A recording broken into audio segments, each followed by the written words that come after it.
Just a recap of Isaiah. So you remember Isaiah has 66 chapters, and the first 39 was written by this guy Isaiah, who lived a little bit over 700 years before Jesus.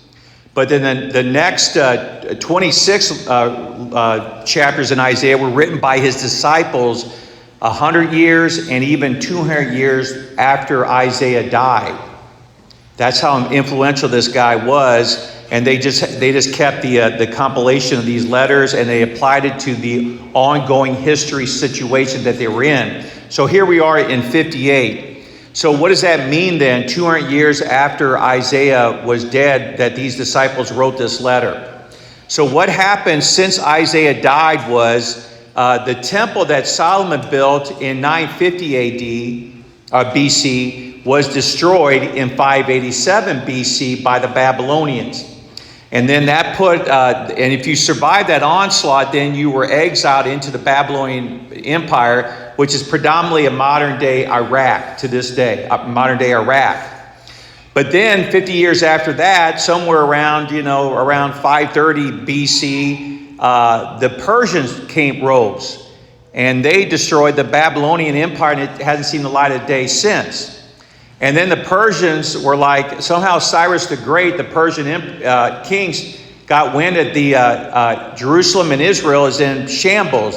The Babylonians never did rebuild. And so Cyrus said, I got an idea. All these exiles, all these Israelite exiles, let's have them come back. So it took it took several years, but around 500 years before Jesus, they're back. And when they came back, first of all, very few of them were alive when they saw the grandeur of the temple and the grandeur of Israel before the Babylonians came and destroyed it. So these are children and grandchildren that come back. And what they see, it was utter ruin and destitute. That's what they saw. And then they came back, and the normal things of an ancient world of farms and feeding people was not there either. So here's Isaiah's disciple writing a couple hundred years after Isaiah died, so around 500 years before Jesus. And he's saying, by the way, I know things are really treacherous right now, but share your bread with the hungry, shelter the oppressed, and homeless, clothe the naked.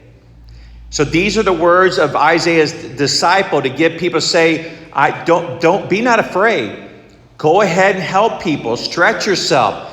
Why? And if you do so, then your light will break forth in the light like a dawn, and your wound. So all the wounds that they got getting there, and all the wounds of Israel and Jerusalem, that will be healed. That's how this happened, and it will be done quickly. And then here's the other cool thing. Then Isaiah goes on to say, his disciples going to say, your vindication shall go before you, and the glory of the Lord will be on your rear guard. Now, what is that all about? Well, we got to go about 1,400 years. We got to go about 1,400 years before Jesus was born. So this is long before Isaiah was even born. And what happened, if you recall, Moses led the Israelites out of enslavement of Egypt. And as soon as they left Egypt, what were they greeted with? A big, huge column of cloud, right? And then at night, it turned into a fiery pillar there. And so that's what led the Israelites.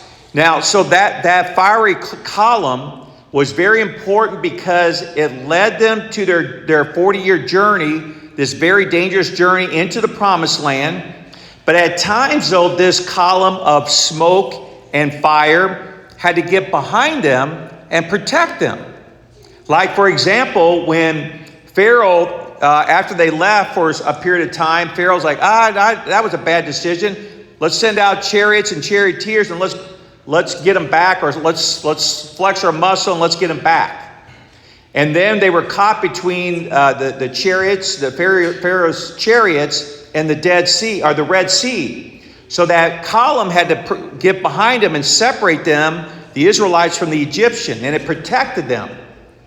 So that's what God promises. Even when our lives are desperate, that we have to have the confidence of God to help our brothers and sisters in whatever need that might be.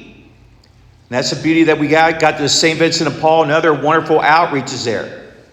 So that's the story of Abraham, written 500 years before Jesus. Now let's get to Matthew. First of all, Jesus uses two things that we're very familiar with: salt. You are the salt of the earth, and you are the light of the world. Now, those are the two elements that when somebody in the first century hears these words from Jesus, they're automatically thinking worship in the temple. So remember, the temple the Babylonians destroyed was rebuilt by the exiles and then really rebuilt by King Herod the Great, where it was a really magnificent temple. And what happened in the temple? It was sacrifice, and every time you had a religion in the ancient world, you always had sacrifice. The two were together. Today, though, if you have a religion, there's no sacrifice except for Catholicism. And Catholics are the only one that offers sacrifice in a bloodless way, but it's a sacrifice. We're the last religion standing that offers sacrifice. And again, think how remarkable that is, because in the ancient world, if you were a religion, there was always sacrifice, but not anymore in our modern world. So when these disciples of Jesus hear the words of Jesus, salt and light, they think about the worship, the temple.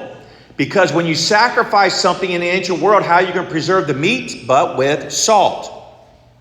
And then in the temple, there was no windows.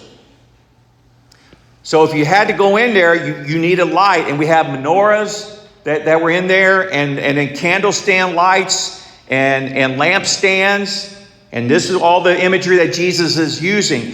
What's cool about this, though, is that Jesus is using the temple worship, but also highlighting what we Catholics believe. The word mass comes from the Latin word to dismiss. So we want you to come to Mass. But then we want you to take what you get in the Mass and dismiss and go out into the world. So you are the light of the world. So it's a connection between worship, sacrifice, and they go together as Catholics, and then living our lives out in the world. So that's one thing. Then the other thing too is, notice how Jesus says you are the salt of the earth. Now today, salt is not, we still need salt, but it's not that expensive. But back in the ancient world, salt was very expensive. Do you remember the phrase, he's worth his salt?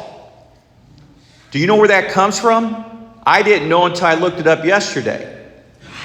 And basically, that salt, the commodity of salt, was such a precious commodity, it was actually as valuable as gold or silver.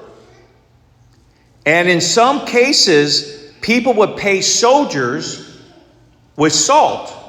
And soldiers would take that salt. So the government would say, is this soldier worth his salt? And they would say yes or no. So the fact that Jesus says you are salt of the earth, what does that tell you?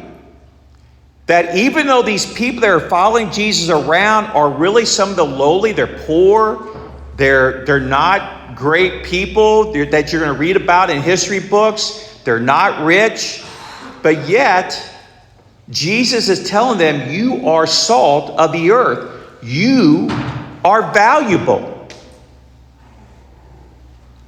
Wow, what an incredible thing to think about. And then he goes on to say, you are the light of the world. So what does this mean for us then is that we have to recognize that these words of Jesus gives us reassurance that we have value, right? Just like the Beatitudes before early in chapter 5, blessed are the poor in spirit, blessed are those who are meek, blessed are those who are persecuted. And Jesus is reassuring them that the rest of the world thinks those are curses, but I think, and the kingdom of heaven is, those are blessings. Those who mourn, those are blessings. And so Jesus is reassuring people that although you might be down here as far as the eyes of the world, in the eyes of kingdom, you're up here, so they give you reassurance.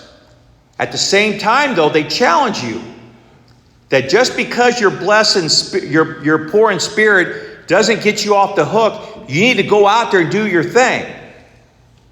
And the same thing here, Jesus is actively saying you are salt, you are valuable, you are light. Light in the ancient world was really valuable. And you have value. That reassures us. But it also challenges us. Now, however small we may be in the eyes of the world, we're really, really important in the eyes of the kingdom. And then we're not off the hook now. We're on the hook. And we're called to do our part to build up God's kingdom. However little we can do it, we're called to do it.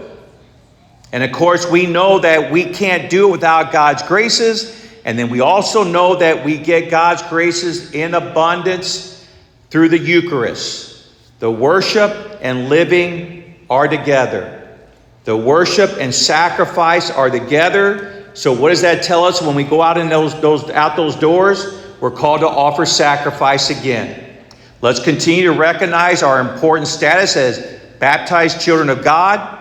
And God has called us not to comfort, but God has called us to greatness in His kingdom.